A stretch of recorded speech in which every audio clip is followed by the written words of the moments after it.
With 6 races left in the 2025 Formula One season, Franco Colapinto is one of the drivers whose future has yet to be announced. And although the Argentine has not been made official for next season, the latest indications point to his continuing with Alpine for 2026 being the most likely outcome. Today on Motorsport Daily we review Colapinto's current situation and his future. Colapinto returned to the Formula One grid at the Emilia-Romagna Grand Prix to replace Australian Jack Doohan at Alpine. Since then, 12 Grand Prix have passed in which Franco has experienced some ups and downs. After a rocky start, he has regained his confidence in recent races. Being behind the wheel of an Alpine, currently the worst car on the grid, does not make things any easier, and the goal of scoring points, although he has been close, has not yet been achieved. For this reason, the analysis of his present cannot be based solely on the results of each race. It is necessary to delve deeper into the data on his pace against Gasly Doohan to get a better idea of his true performance. In direct duels, Franco began to close the gap with Pierre, and although the Frenchman is still ahead, they are now 75th in qualifying, while in the race they are 64th. But the key to this point is that it has been in the last few dates after returning from the break where the Argentine improved in this internal duel. To put them in context, since they returned in Samber, 4 qualifying sessions have been held, and in 3 of them Colapinto was faster.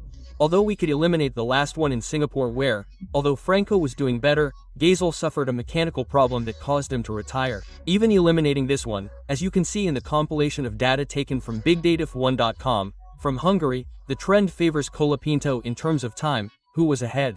When he first returned to the category, there were dates where Pierre was 4/10ths or even more ahead of the Argentine in qualifying, while now they are more evenly matched and Franco has chained 3 qualifying sessions at the front.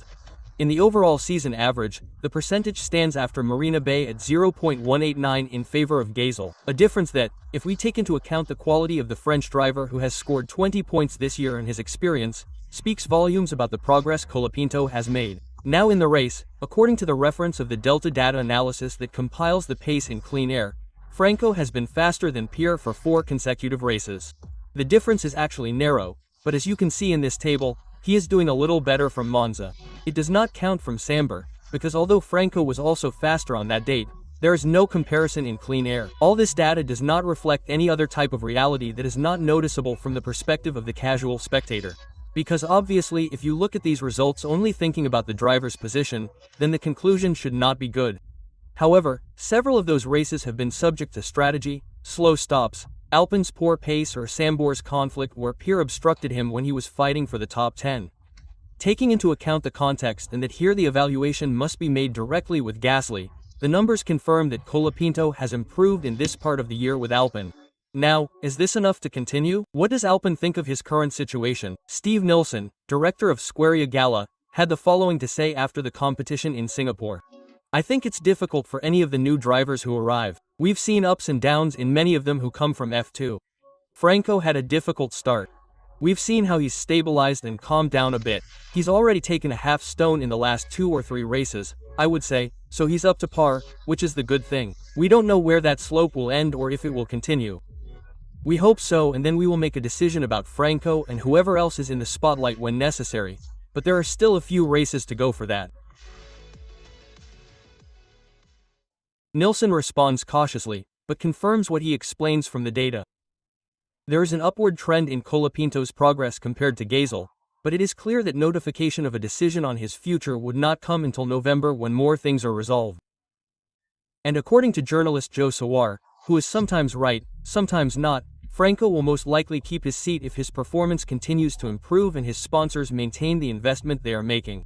Colapinto's 2025 has been complicated. Although we have reviewed an improvement in his pace, certain incidents have affected him and that at the time led to doubts for Alpine in Imola, Silverstone and recently in Baku. And that is something that he undoubtedly cannot allow. Mistakes are a matter of caution, but the big difference with what Doohan did is that Franco found greater consistency in that gap with Pierre, and even the damage expenses have been 1 million less than Jack's. If we look at the Australian's data, although it must be emphasized that having fewer races under his belt has an influence, Doohan was 0.43 of a Gasly on average, something that the percentage conversion could reflect as almost 3/10 slower than what he has done with the Pinto so far. Overall, There are several reasons why the balance today leans towards Franco's continuity. However, that the Argentine has improved does not mean that he can relax, and he knows it. On the contrary, more than ever he needs to keep pushing, since there is still nothing official and every improvement is fundamental. Contractually, it has been rumored since January that Colapinto was loaned for 5 years from Williams, after Alpine paid a clause of around $20 million. That is to say, he would have a multi-year agreement with the French team, although the terms of his role depend on the decision the team makes at the end of the year. In practice, this means that they do not have to negotiate a renewal, but simply decide whether he will continue in his position, since the contract with the instant structure is still valid in the long term. Without a doubt, money also plays a role. Colapinto is not a driver who has had financial backing in his rise to Formula One. At the time, it was even too difficult for him to race in F2 because there was a lack of support. But the media phenomenon he generated led many companies to join the project. In addition to Mercado Libre and other Argentine firms, companies such as Claro have also bet on him. In that sense, beyond the sporting aspect, Franco Colapinto is a supporter that he ultimately cannot afford to lose. The reality is that there are many millions of endorsements. The other reason that benefits him right now is the lack of competition for that place. If Alpine wanted to replace Colapinto, he has few options. Following the junior program, the candidates would be Jack Doohan and Paul Aaron. The Australian had his moment and is not particularly Briatore's level from what has been seen. Meanwhile, Aaron, although he has experience in training and more, does not have the financial support and has not shown outstanding performance to demote Franco. Finally, they should have more precise information about that. Also remembering that at the time they faced Colapinto and Aaron in private tests at Monza, the team could look for a driver who is free, for example his Noda. But in an interview with The Race, Prater revealed that his plan for the second seat is between Paul and Franco, completely ruling out a scenario in which the Japanese is an option.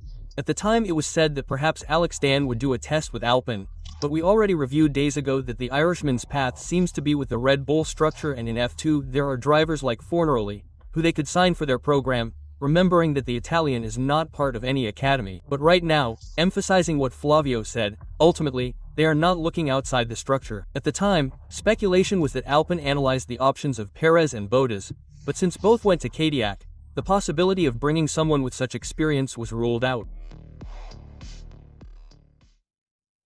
So, in conclusion, there are factors that developed throughout the year that also reduced Alpine's options, and a continuity of Colapinto is more logical than a promotion of Aaron. Franco has progressed, and getting on Gasly's pace and surpassing him is a good sign. He is finally finding in him a driver whose performance can match up. Now, in any case, the Argentine still has things to correct, some mistakes, and that is part of the process. Only in a certain number of races will he complete what is equivalent to a full season. Continuing in 2026 is not a guarantee for a long-term future, and if it is confirmed that he will continue as a starter, next year the pressure will increase, and that is where he must focus with the Pinto. If we compare him to rookies like Hittar, Berman or Ortoledo, his goal has to be the one they are achieving, which is to stay ahead of his teammate in terms of pace.